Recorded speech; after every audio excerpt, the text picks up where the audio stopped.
ভারতের প্রধানমন্ত্রী নরেন্দ্র মোদীর শপথ অনুষ্ঠানে যোগ দিতে সকাল 10টায় নয়াদিল্লি যাচ্ছেন প্রধানমন্ত্রী শেখ হাসিনা। এই সফরে বেশ কয়েকটি চুক্তি ও সমঝোতা স্মারক সই হওয়ার পাশাপাশি কিছু গুরুত্বপূর্ণ ঘোষণা আসার সম্ভাবনা রয়েছে। নগদে 500 টাকা বা তার বেশি পেমেন্টে পেতে পারেন ঢাকায় জমিসহ 20 কোটি টাকার পুরস্কার। নয়াদিল্লিতে অবস্থানকালে শেখ হাসিনা রবিবার সন্ধ্যা 7টায় রাষ্ট্রপতি ভবনের শপথ গ্রহণ অনুষ্ঠানে যোগদান করবেন।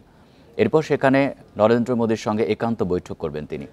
অনুষ্ঠানে আরও অংশ নেবেন শ্রীলঙ্কার প্রেসিডেন্ট রনিল বিক্রমাসিংহে এবং নেপালের প্রধানমন্ত্রী পুষ্পকমল দাহাল সহ বিশ্ব নেতারা। পররাষ্ট্র সচিব জানান, নরেন্দ্র মোদী সহ অন্য নেতাদের সঙ্গে আলাদা মত বিনিময় করতে পারেন প্রধানমন্ত্রী শেখ হাসিনা। এছাড়া দ্বিপক্ষীয় সফরে দুই দেশের মধ্যে বেশ কয়েকটি সমঝোতা স্মারক ও চুক্তি সই হতে পারে।